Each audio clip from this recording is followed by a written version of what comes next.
ధర్మస్థల కేసులో కీలక పరిణామం చోటు చేసుకుంది. కర్ణాటక హోంమంత్రి కీలక ప్రకటన చేశారు. పురుషుడి అస్థిపంజరంతో పాటు పలు మానవ ఎముకలు దొరికాయంటూ క్లారిటీ ఇచ్చాడు. 6 ప్లేస్లో పురుషుడి అస్థిపంజరం దొరికిందన్నారు. మరో కొత్త ప్రదేశంలో కొన్ని ఎముకలు దొరికాయన్నారు. ఇక తవ్వకాలకైతే ప్రస్తుతం బ్రేక్ పడట్లేదు. జీపీఆర్ టెక్నాలజీని ఉపయోగించి తవ్వకాలు జరిగే అవకాశం ఉంది. సిట్ దర్యాప్తు జరుగుతున్న తీరుపై విమర్శలు కూడా వస్తున్నాయి. మరోవైపు జీపీఆర్ వాడకపోవడం పైన అనుమానాలు వ్యక్తమవుతున్నాయి. దేశవ్యాప్తంగా ఈ ఘటన సంచలనంగా మారింది. దీంతో జీపీఆర్ను ఉపయోగించాలని నిర్ణయించారు. ఇప్పటికే 6వ స్పాటు అలాగే 11వ స్పాట్లో మాత్రమే కొన్ని ఎముకలు దొరికాయి. ఇక విజిల్ బ్లోయర్ భీమన్నకు ఓవైపు మద్దతు పెరుగుతుంది, మరోవైపు నిజాలు నిగ్గు తేల్చాలంటూ ప్రజలు డిమాండ్ చేస్తున్నారు. నిన్న ధర్మస్థల్లో పోలీసులు లాఠీ చార్జ్ చేశారు. ఈ లాఠీ చార్జ్ జరిగిన నేపథ్యంలో ఒక్కసారి ఆ ఘటనకు సంబంధించి రాజకీయ రంగు పులుముకుంది. ధర్మస్థల్లో మీడియాపై జరిగిన దాడిని ముఖ్యమంత్రి సిద్ధరామయ్య కూడా ఖండించారు. ఈ ఘటనపై దర్యాప్తుకు ఆదేశించారు. నిందితులపై చర్యలు తీసుకోవాలంటూ ఆయన ఆదేశించిన పరిస్థితి కనబడుతుంది. మరోవైపు హోంమంత్రి జి పరమేశ్వర కర్ణాటకలోని సదాశివనగర్లో స్పందించారు. ఈ ఘటనపై తొలిసారి అధికారికంగా రాష్ట్ర ప్రభుత్వం స్పందించినట్లయింది. ఈ ఘటన నేపథ్యంలో ఒకసారిగా ధర్మస్థల్లో జరుగుతున్న అంశాలకు సంబంధించి మీడియా అడిగిన ప్రశ్నలకు పరమేశ్వర మాట్లాడారు. సిట్ దర్యాప్తు సాగుతున్న నేపథ్యంలో ఇక 6వ ప్లేస్లో కొన్ని ఎముకలు దొరికిన అంశాన్ని, అలాగే 11వ ప్లేస్లో మరొక అస్థిపంజరం దొరికిన అంశాన్ని ఆయన వెల్లడించారు. అంతవరకు మాత్రమే ప్రస్తుతం సమాచారాన్ని బయటకు సిట్ అధికారులు వెల్లడించిన విషయాన్ని ఆయన మరొకసారి ధృవీకరించారు. అలాగే ఇప్పటి వరకు కేసు పురోగతికి సంబంధించి ఏవైనా ఆధారాలు దొరికితే తదుపరి మళ్ళీ విచారణ వేగవంతమవుతుందంటూ ఆయన చెప్పుకొచ్చారు. సిట్ అధికారులు దర్యాప్తు జరుపుతున్న తీరు బాగా లేదంటూ వస్తున్న విమర్శలు ఆయన కొట్టిపారేశారు. సిట్ అధికారులు దర్యాప్తు చాలా వేగంగా స్పష్టంగా జరుగుతుందంటూ ఆయన క్లారిటీ ఇచ్చే ప్రయత్నం చేశారు. మరోవైపు ధర్మస్థలలో ఎలాంటి ఆధారాలు దొరికినా దర్యాప్తు కంటిన్యూగా కొనసాగుతుందంటూ అధికారులు కూడా చెప్తున్నారు. ఇక సిట్ దర్యాప్తు పరిధి అలాగే ఆ పురోగతిని కూడా పరమేశ్వర వివరించారు. మాజీ పారిశుద్ధ్య కార్మికులుగా చెప్పుకునే వ్యక్తి 95 నుంచి 2014 మధ్యకాలంలో చాలా మృతదేహాలను అలాగే లైంగిక వేధింపుల ఆనవాళ్ళు ఉన్నాయంటూ చెప్తున్న ఆరోపణలను వాటన్నింటినీ కూడా ఖండన చేశారని ఆరోపించిన తర్వాత న్యాయపరమైన ఆదేశాల మేరకు, మెజిస్ట్రేరియల్ ఆదేశాల మేరకు తాము దర్యాప్తు బృందాన్ని ఏర్పాటు చేశామంటూ ఆయన చెప్తున్నాడు. ఇక ఆయన వాదనలకు చట్టపరమైన దర్యాప్తు నేపథ్యంలోనే ఇది ఏర్పాటు చేసినట్టుగా చెప్తున్నారు. ఇక అతని ఇన్పుట్ల ఆధారంగా సిట్ దాదాపు 13 ప్రదేశాలను గుర్తించిందని, ఆ ప్రదేశాల్లో తవ్వకాలు చేసినట్టుగా హోంమంత్రి పరమేశ్వర వెల్లడించారు. అయితే ఇప్పటి వరకు 6వ ప్రదేశంలో ఒక పురుషుడి అస్థిపంజర అవశేషాలు కనుగొనబడ్డాయి. అలాగే ఇక 11వ ప్రాంతంలో కొన్ని ఎముకలు దొరికినట్టుగా చెప్తున్నారు. సో ఈ కేసు చుట్టూ ఉన్న రెచ్చగొట్టే వ్యాఖ్యలు, తప్పుడు సమాచారం గురించి ఆయన స్పందించారు. ఇలాంటి వ్యాఖ్యలు చేసే ముందు ముఖ్యంగా సిట్ దర్యాప్తు గురించి తమ పని తాము సిట్ చేసుకొని పోతుందని, వివాదాస్పద ధర్మస్థల సామూహిక అంత్యక్రియల కేసుకు సంబంధించి ఖచ్చితమైనటువంటి నిర్దిష్టమైన ఆధారాలు దొరికితే ఎక్కడ వాటిని ఉపేక్షించకుండా దర్యాప్తు సాగుతుందంటూ ఆయన చెప్పే ప్రయత్నం చేశారు. మరోవైపు మీడియాపై గ్యాగ్ను కొట్టివేస్తూ కర్ణాటక హైకోర్టు ఉత్తర్వులను సవాల్ చేస్తూ దాఖలైన పిటిషన్ను ఇవాళ సుప్రీంకోర్టు విచారించబోతుంది.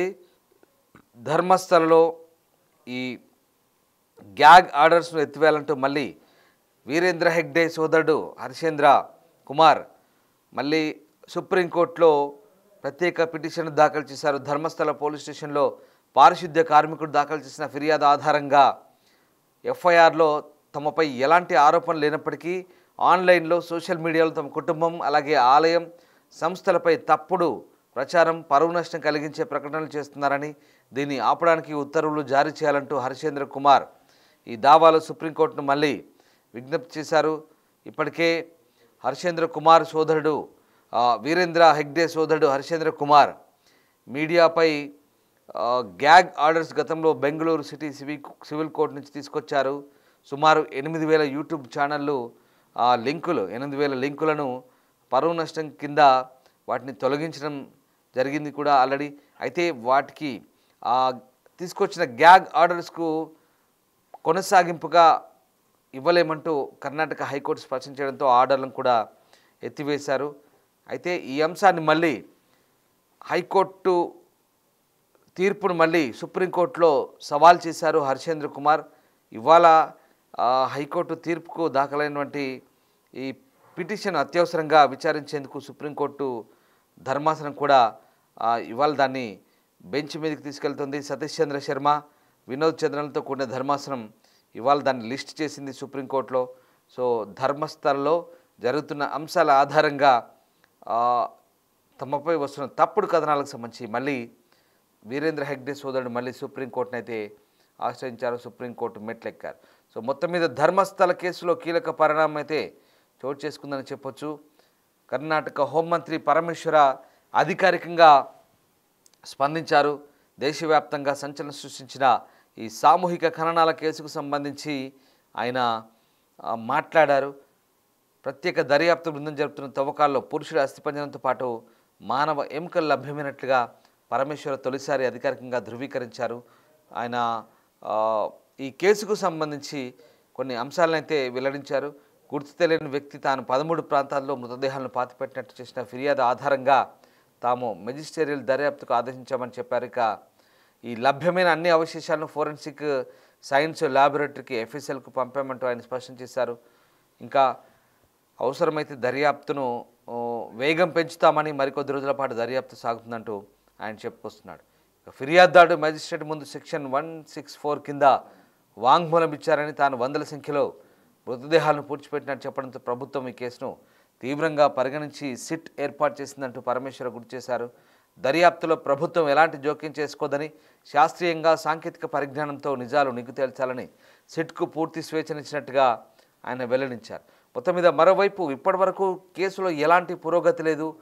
జీపీఆర్ గ్రౌండ్ పెనిట్రేటింగ్ రాడార్ని ఉపయోగించి కేసు దర్యాప్తు చేయాలంటూ డిమాండ్లు వస్తున్నాయి. అటు సుజాత భట్ న్యాయవాది, అనన్య భట్ తల్లి సుజాత భట్ న్యాయవాది మంజునాథ కూడా అదే డిమాండ్ చేస్తున్నారు.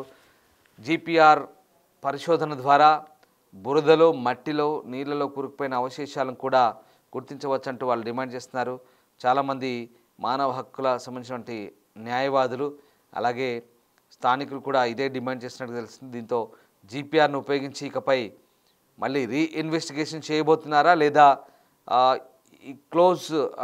ఇన్వెస్టిగేషన్ క్లోజ్ చేయబోతారా, లేదా మరో విడత మళ్ళీ మరికొన్ని ప్రాంతాల్లో ఇన్వెస్టిగేషన్ సాగుతుందని మాత్రం ఆసక్తి రేపుతుంది. ఇప్పటికైతే ఎలాంటి పురోగతి లేదు. కేవలం 6-11 పాయింట్లో కొన్ని అవశేషాలు మాత్రమే కనుగొన్నారు. ఇంకా ఒకవేళ ఆ వ్యక్తి చెప్తున్న, విజిల్ బ్లోయర్ చెప్తున్న అంశాల ఆధారంగా మరిన్ని ప్రదేశాల్లో ఖచ్చితంగా తవ్వకాలు జరపబోతారని ప్రస్తుతానికైతే ఆసక్తి రేగుతుంది. సో ఏం జరగబోతుంది, ఖచ్చితంగా తవ్వకాలు జరుపుతారా మరికొద్ది రోజుల పాటు, లేదా తవ్వకాలు నిలిపివేస్తారా, ఏం జరగబోతుంది మాత్రం ఆసక్తి రేపుతోంది. సో ఈసారి తవ్వకాలు జరిగితే కనుక ఖచ్చితంగా గ్రౌండ్ పెనిట్రేటింగ్ రాడార్ జీపీఆర్ను ఉపయోగించే మళ్ళీ రీఇన్వెస్టిగేషన్ చేయబోతారు. ఒకవేళ జీపీఆర్ను ఉపయోగిస్తే ఖచ్చితమైనటువంటి నిర్దిష్టమైన ఆధారాలు దొరుకుతాయి. ఎందుకంటే సాంకేతిక పరిజ్ఞానంతో ఎలక్ట్రో మ్యాగ్నిట్యూడ్తో సంకేతాలను సేకరించి ఆ జీపీఆర్ ద్వారా ఖచ్చితమైన ఆధారాలు దొరుకుతాయని ప్రభుత్వం అనుకుంటుంది.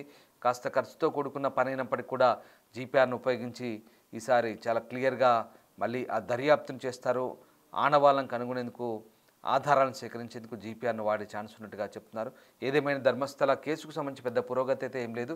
అయితే అటు మీడియాపై జరిగిన దాడిపై ముఖ్యమంత్రి కూడా స్పందించారు. మరోవైపు ఇప్పటివరకు జరుగుతున్న దర్యాప్తు గురించి హోంమంత్రి పరమేశ్వర్ కూడా అధికారికంగా స్పందించినట్లయింది.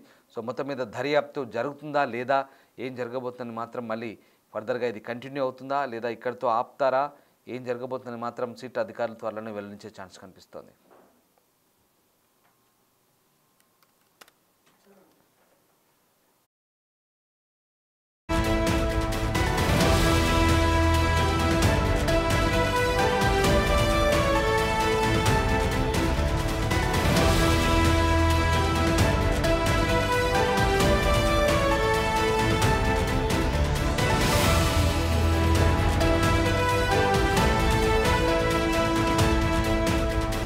The Big Folk Night 2025 celebrating the soul of Telangana. August 23 సాయంత్రం 6 గంటల నుండి ఎల్బీ స్టేడియంలో. టికెట్స్ బుకింగ్ కోసం